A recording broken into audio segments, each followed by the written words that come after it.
Hello hello, ആരാത്? എന്താ വേണ്ടേ? ഹലോ, ഇത് ഏത് നമ്പറാണ്? നിങ്ങൾക്ക് ഏത് നമ്പറാ വേണ്ടേ? അല്ല, അഞ്ജനയാണോ? അതെ. പവിയാ? അല്ല, അച്ഛൻ അങ്ങോട്ട് വിളിച്ചിരുന്നോ? എപ്പോ? കുറച്ചു നേരം മുമ്പ്. കുറെ പ്രാവശ്യം റിങ് ചെയ്തു. ഹലോ പറഞ്ഞപ്പോ റിപ്ലൈ ഇല്ല. ആരാന്നറിയില്ല. എന്താ Pavi? Breakfast ready. Okay, I will call you back. Bye bye. Baba ഇരുന്നു.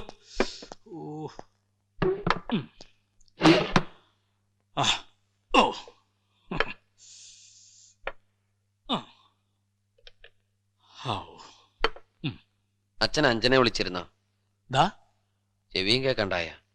അച്ഛൻ അഞ്ജനെ വിളിച്ചിരുന്നോ? ഞാൻ എന്തിനാ അഞ്ജനെ വിളിക്കുന്നേ? കള്ളത്തരം പറയരുത്. അച്ഛൻ ഫോൺ വെച്ച ഉടനെ ഞാൻ റീഡ് ചെയ്ത് നോക്കി. ഫോണിൽ ആ സൂത്രം വെച്ചിരിക്കുന്ന പിള്ളേർക്ക് കളിക്കാനൊന്നുമല്ല. വിളിച്ചൊന്ന് സമ്മതിച്ച എന്താ കുഴപ്പം? ശരിയാ, വിളിച്ചു. എന്തിന്? ചമ്മന്തി വിളിക്കാം. ചമ്മന്തി ആവാണ്ട് നോക്കിയാ മതി. എന്തിനാ വിളിച്ചേ? അല്ല, ഈ അവിടെ ഒരു ടീച്ചർ ഉണ്ടല്ലോ, ഈ പാട്ട് പഠിപ്പിക്കുന്ന കാര്യം. അച്ഛൻ എന്ത് ഗാനമേളയ്ക്ക് പോണ്ടോ? അല്ലല്ല, നമ്മുടെ ഈ മായക്കുട്ടി ഒന്ന് അയക്കാന്ന് വിചാരിച്ചു. മായക്കുട്ടിയാ?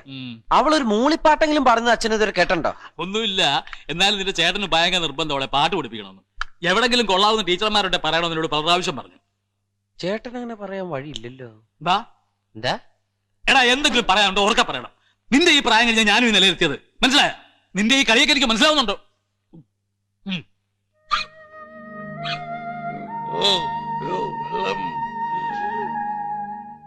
ഒരാൾ മറ്റൊരാളോട് ഒരു കാര്യവുമില്ലാതെ ചൂടാകുന്ന എന്തിനായിരിക്കും? ഒന്നെങ്കിൽ അയാൾക്ക് വട്ടായിരിക്കും, അല്ലെങ്കിൽ എന്തെങ്കിലും ഒളിച്ചു വെക്കാനുണ്ടാവും. അതിൽ നിന്നും ശ്രദ്ധ തിരിക്കാനുള്ള തന്ത്രമായിരിക്കും ഈ ചൂടാവൽ. കറക്റ്റ്. എന്തായാലും അച്ഛന് വട്ടാണെന്ന് പവി പറയില്ലല്ലോ. വട്ട് ഇല്ല. അപ്പോ അച്ഛൻ എന്തോ ഒളിച്ചു വെക്കാനുണ്ട്. അതെന്താണെന്നാണ് ഇനി നമ്മൾ കണ്ടുപിടിക്കേണ്ടത്. അച്ഛൻ പവിയെ ഒളിച്ച് കോളേജിലും എന്നെ ഒളിച്ചെന്റെ വീടിന്റെ മുൻപിലും കറങ്ങിയിട്ടുണ്ടെങ്കിൽ അത് ആരെ കാണാനാകും? അതിപ്പോ അതെ, ആരെ കാണാനാവും? ഈ രണ്ടിടത്തും കോമൺ ആയിട്ട് ആരാ ഉള്ളതെന്ന് ആലോചിച്ചു നോക്ക്. ആരാ? എന്റെ ടീച്ചർ. അല്ലാതാരാ? ഞെട്ടണ്ട. കല്യാണ വീട്ടിൽ വെച്ച അച്ഛന്റെ മാറ്റങ്ങൾക്ക് തുടക്കമെന്നല്ലേ പവി പറഞ്ഞത്? അതെ. അന്ന് കല്യാണ വീട്ടിലും ടീച്ചർ ഉണ്ടായിരുന്നില്ലേ? അന്ന് അവരെ പരിചയപ്പെടുത്തിയത് ഞാനാ. അപ്പോഴച്ഛന്റെ മുഖത്തൊരു പരിഭ്രമം ഉണ്ടായിരുന്നത് ഞാൻ ഇപ്പോഴും ഓർക്കുന്നു. അച്ഛനെന്തിനാ പരിഭ്രമിക്കുന്നത്? പവി, സാധാരണ ഒരാണും പെണ്ണും തമ്മിൽ സംസാരിക്കുമ്പോൾ ആരും നെർവസ് ആകാറില്ല. പക്ഷേ അവർക്കിടയിൽ പ്രേമമുണ്ടെങ്കിൽ അവർ പരിഭ്രമിക്കും. എന്നുവെച്ചാ എന്റെ അച്ഛൻ ടീച്ചറെ ലൈൻ അടിക്കാന്നാ? എന്ന് ഞാൻ പവിയുടെ മുഖത്ത് നോക്കി പറയുന്നില്ല. പക്ഷെ ഒരു കാര്യം ഞാൻ പറയാം.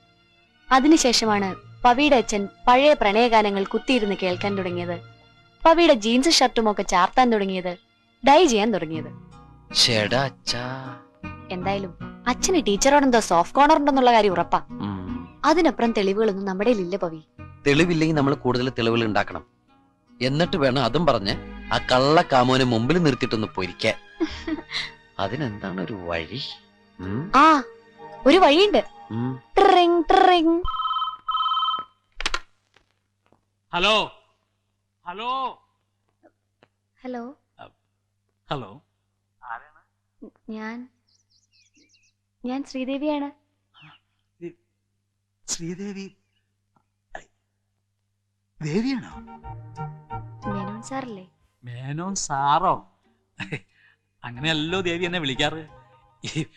ഇപ്പൊ എന്താ പുതിയൊരു പരിഷ്കാരം? ഞാൻ അത് പെട്ടെന്ന്. സത്യം പറഞ്ഞ ഞാൻ പലവട്ടം അങ്ങോട്ട് വിളിക്കാൻ ഒരുങ്ങിയതാ.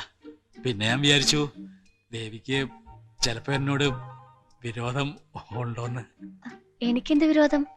അല്ല, ഒന്നും അറിഞ്ഞോണ്ടല്ല എന്ന് ദേവിക്കറിയാലോ. ഞാൻ ഒന്നും മനസ്സിൽ വെച്ചിട്ടില്ല കേട്ടോ.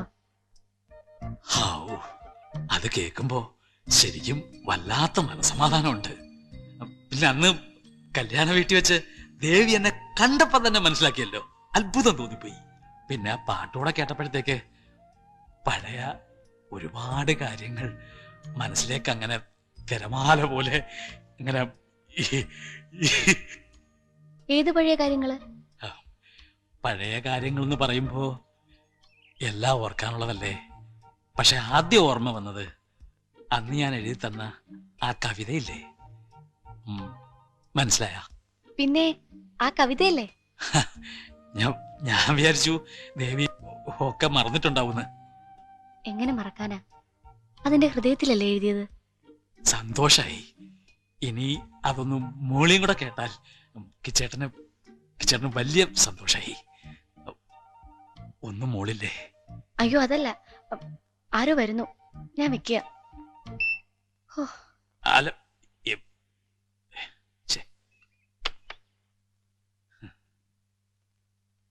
കാണുമ്പോൾ പറയാമോ കരളിലെ അനുരാഗം നീ ഒരു കുറിയൻ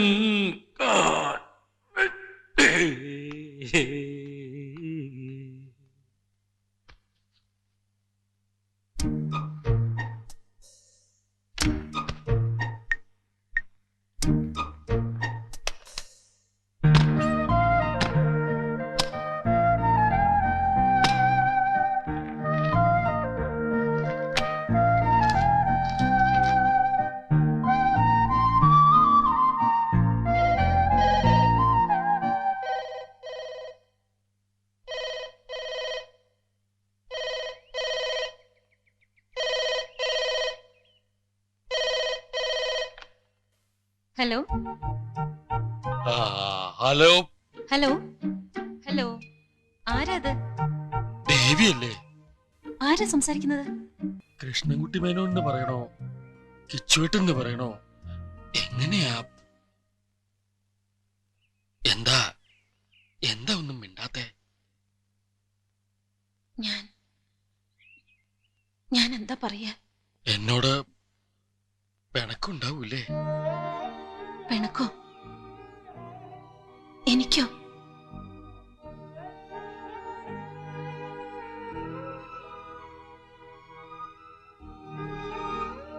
ഞാൻ എന്തിനാ പിണങ്ങുന്നത്? ഒന്നും അറിഞ്ഞോണ്ടല്ലാന്ന് ദേവിക്കറിയാലോ. അന്ന് കല്യാണ വീട്ടിൽ വെച്ച് കണ്ടപ്പോ തന്നെ എന്നെ തിരിച്ചറിഞ്ഞൂലോ. അത്ഭുതം തോന്നി. ആ പാട്ടുകൂടി കേട്ടപ്പോ പഴയ കാര്യങ്ങളെല്ലാം തിരമാല പോലെ ഇങ്ങനെ മനസ്സിലേക്ക്. അല്ല, ഞാൻ പറയുന്നൊന്നും കേൾക്കുന്നില്ലേ?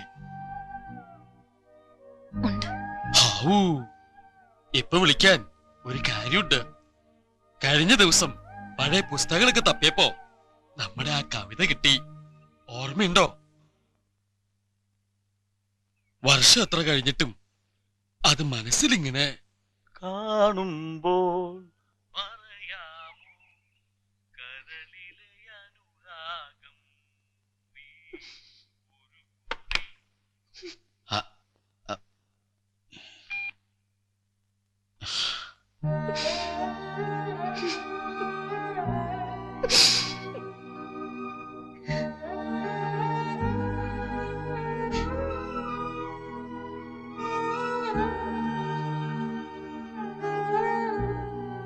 അഞ്ജന, ടീച്ചറും അച്ഛനും തമ്മില് നമ്മൾ കരുതിയ പോലെ അത്ര നിസ്സാര ബന്ധമല്ല. അതിനും അപ്പുറത്ത് ആഴമുള്ള ഒരു അപൂർവ ബന്ധമാവാം അവരുടേത്. അല്ലെങ്കിൽ ടീച്ചർ എന്തിനെങ്കിലും കുട്ടികളെ പോലെ കരയണം? ഫോണിലൂടെ വന്നു തൊട്ട ആ കണ്ണീര് എന്നെ ചുട്ടു പൊള്ളിക്കുക. ഇനിയിപ്പോ നമ്മൾ എന്താ ചെയ്യാ പവി? ഇത്രയേറെ പരസ്പരം ഇഷ്ടപ്പെട്ടിരുന്ന അവര് തമ്മില് എങ്ങനെ പിരിഞ്ഞു എന്നറിയണം. അച്ഛനും ഇപ്പൊ ടീച്ചറെ പോലെ ആ പഴയ സ്നേഹം തന്നെ ഉള്ളിൽ കൊണ്ടു നടക്കുന്നുണ്ടോന്ന് കൂടി അറിയണം. പിന്നെ എന്താ ചെയ്യേണ്ടതെന്ന് ഞാൻ നിശ്ചയിച്ചിട്ടുണ്ട്. പവി എന്താ ഉദ്ദേശിക്കുന്നത്? ടീച്ചറുടെ കണ്ണുനീരില്ലേ, അത് കണ്ണുനീരല്ല, ഒരു പുഴയാ. അച്ഛനോടുള്ള സ്നേഹത്തിന്റെ പറ്റാത്ത പുഴ. അത് നമ്മൾ കണ്ടിട്ടും കാണാതിരിക്കുന്നത് പാപാ. നീ അങ്ങനെ ചുമ്മാതൊന്നും എന്റെ വീടിന്റെ പടി ചവിട്ടില്ല എന്ന് എനിക്കറിയാം. ഉരുണ്ട് കളിക്കാതെ കാര്യം എന്താന്ന് വെച്ചാ പറ. എന്നാ മുഖപുര വേണ്ട. നാരായണേട്ടൻ കഴിഞ്ഞ 25 കൊല്ലമായി ശ്രമിച്ചിട്ടും നടക്കാത്തൊരു കാര്യം നടത്താനാ ഞാനിപ്പോ ഇങ്ങോട്ട് വന്നത്. അപ്പോ നീ എന്റെ കല്യാണം നടത്താൻ പോവാ? അതെ. നീ നിന്റെ ചേട്ടന്റെ ബിസിനസ്സിൽ പാർട്ട്ണർഷിപ്പ് എടുത്തോ? അച്ഛൻ കൂടെ ഉള്ളപ്പോ എന്തിനാ അച്ചേട്ടൻ? ഓ, അപ്പൊ അച്ഛനും തുടങ്ങിയോ ബ്രോക്കർ പണി? ശ്രമിച്ചു കഴിഞ്ഞ ഒരു ബ്രോക്കറാക്കാം, പക്ഷെ ഇപ്പൊ പിടിക്കണം. ആത്മാർത്ഥതയുള്ള കൂട്ടുകാരനത്രേ. സിംഗപ്പൂര് 20 വർഷത്തോളം ഒരേ പാത്രത്തിൽ കിടന്നുറങ്ങി ഒരേ പായിൽ ഊണ് കഴിച്ചു എന്ന് പറഞ്ഞിട്ട് എന്താ കാര്യം? അത് അങ്ങനെയല്ലല്ലോ, ഒരേ പാത്രത്തിലുണ്ട് ഒരേ പായിൽ കിടന്നുറങ്ങി. തിരുത്താനൊന്നും നേരമില്ല. സംഭവം മനസ്സിലായില്ലേ? മനസ്സിലായി. എന്നാലേ കിളി പോലെ ഒരു കുട്ടി കയ്യിലിരുന്നിട്ട് മിണ്ടിയോ കൂട്ടുകാരൻ? ഏത് കുട്ടി? കേട്ടാ ഞെട്ടരുത്. ഓ നീ എന്നെ ഇങ്ങനെ ടെൻഷൻ പിടിപ്പിക്കേണ്ട കാര്യം എന്താന്ന് വെച്ചാൽ തെളിയിച്ച് പറ. നമ്മുടെ അഞ്ജനയുടെ ടീച്ചർ പ്രൊഫസർ ശ്രീദേവി. ആ പാട്ടുകാരിയാ? അതെ. അപ്പൊ നീയല്ലേ പറഞ്ഞത് കല്യാണക്കാര്യം പറഞ്ഞ ആ പാട്ടുകാരി ചെരുപ്പൂരി അടിക്കുന്നു? അതന്ന്. അപ്പൊ ഇപ്പൊ മാറ്റം വന്നിണ്ടാ? ഇപ്പോഴാണ് എനിക്ക് നാരായണേട്ടന്റെ ഫീലിങ്സ് മനസ്സിലായത്. അച്ഛനോട് ചെന്ന് നാരായണേട്ടൻ ഒരു വാക്ക് പറഞ്ഞാൽ മതി, അപ്പ കല്യാണം. അതെങ്ങനെ? പറഞ്ഞു വന്നപ്പോ ഈ കുട്ടിയും അച്ഛനും ഒരേ നാട്ടുകാരാ, അവര് തിക് ഫ്രണ്ട്സാ. അച്ഛനൊരു വാക്ക് പറഞ്ഞാ പിന്നെ ഈ കുട്ടിക്ക് നിശ്ചയിക്കാൻ പറ്റില്ല. നാരായണേട്ടന്റെ ഇക്കണ്ട സ്വത്തുക്കളൊക്കെ നോക്കിയാൽ തന്നെ ഒരാള് വേണ്ടേ? ഇക്കണ്ട സ്വത്തൊക്കെ നോക്കി നടത്താൻ ഞാൻ തന്നെ മതി. എനിക്ക് വേണ്ടത് മറ്റതാ. ഏത്? കല്യാണം. അതിന് നാരായണേട്ടൻ ഉത്സാഹിക്കണ്ടേ? ഞാൻ ഉത്സാഹിക്കാണ്ടാണോ? എന്നാ പിന്നെ സമയം കളയണ്ട, വേഗം ചെല്ല്. അച്ഛനിപ്പോ അവിടെ ഒറ്റയ്ക്കാ. പിന്നെ ഞാനാണ് ഇതിന്റെ പുറകിലെന്നുള്ള കാര്യം അച്ഛൻ അറിയരുത്. എന്റെ മോനെ, നിനക്ക് ഞാനിപ്പോ എന്താ തരുക? എനിക്കൊന്നും തരണ്ട, ഒന്ന് വേഗം ചെല്ലു. മോനെ പവി, നീ എനിക്ക് പിറക്കാതെ പോയ മകനാണ് ഉണ്ണി. വടക്കൻ വീരകഥ സിനിമ എത്ര പ്രാവശ്യം കണ്ടു? 3 പ്രാവശ്യം. ഒന്ന് വേഗം ചെല്ലേ.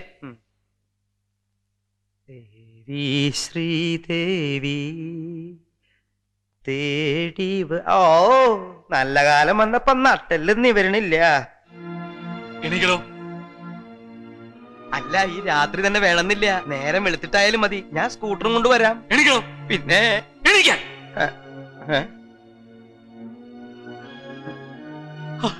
അതാരാണെന്ന് എനിക്കറിയാവോ? ടീച്ചർ ശ്രീദേവി. അത് നിങ്ങൾക്ക് ടീച്ചറും ശ്രീദേവിയൊക്കെ. എനിക്ക് അവൾ എന്റെ ദേവിയാ, ദേവി. ഒരേ നാട്ടിൽ ജനിച്ചു, അടുത്തടുത്ത വീടുകളില് ഒന്നിച്ച് കളിച്ചു വളർന്നു, പഠിച്ചത് ഒരേ സ്കൂളില് ഒരേ കോളേജില്. ഒന്നിച്ച് ജീവിക്കാൻ തീരുമാനിച്ചവരാ ഞങ്ങള്, പ്രായപൂർത്തിയാകുന്നതിന് മുമ്പ് തന്നെ. എത്ര ജന്മം കഴിഞ്ഞാലും അവളെ കുറിച്ച് സ്വപ്നം കാണാൻ പോലും തനിക്ക് അവകാശമില്ല, മനസ്സിലായ? അല്ല എന്നെ ഒരേ നാട്ടുകാരാണ്, പരിചയക്കാരാണ് എന്നല്ലാതെ വേറൊന്നും എനിക്കറിയില്ല. അറിയില്ല, തനിക്കെന്നല്ല ആർക്കും അറിയില്ല.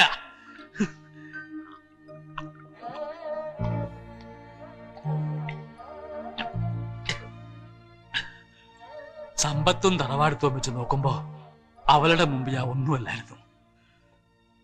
ദേവിയുടെ ആങ്ങളമാര് അവക്ക് വേറെ കല്യാണം ഉറപ്പിച്ചു.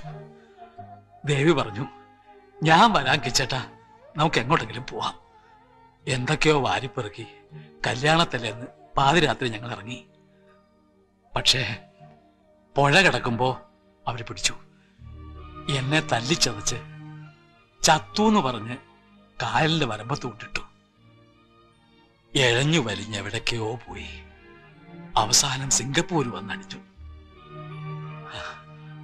ആങ്ങളമാരുടെ കയ്യൂക്കിന് മുമ്പിൽ വഴങ്ങി. ഇഷ്ടമില്ലാത്ത ഒരു പുരുഷന്റെ കൂടെ ജീവിക്കാനാണല്ലോ അവളുടെ വിധി. അങ്ങനെ മനസ്താപപ്പെട്ട് എന്റെ പ്രാരാബ്ധങ്ങളെയും കെട്ടിപ്പിടിച്ച് ഞാൻ വേറൊരു ജീവിതത്തിലേക്ക് പോയി. ദേവി കല്യാണം കഴിച്ചിട്ടില്ല, ഇപ്പോഴും തനിച്ചാണെന്ന് അന്ന് ആ കല്യാണ വീട്ടിൽ വെച്ച് പവി പറയുമ്പോഴാടോ ഞാൻ അറിയുന്നേ. അന്നു മുതൽ എന്റെ സമനില തെറ്റി. ദേവിയെ പിന്നെ കണ്ടപ്പോ ഞാൻ പണ്ടത്തെ 20 വയസ്സുകാരനായി, ഈ പ്രായത്തിലും ഒരു കോമാളിയായി. എന്നാലും ഒന്നെനിക്ക് ഉറപ്പാ, ദേവി കാത്തിരുന്നത് അവളുടെ കിച്ചേട്ടന് വേണ്ടിയാ. പക്ഷെ കണ്ടപ്പോഴോ അയാൾക്ക് കുടുംബമായി, വലിയ കുട്ടികളായി. കഷ്ടല്ലേ അവളുടെ കാര്യം, എന്നും ഒറ്റയ്ക്ക്. ഞാൻ ഒറ്റ ഒരുത്തൻ കാരണമാടോ അവക്കൊരു ജീവിതമില്ലാതായി പോയത്.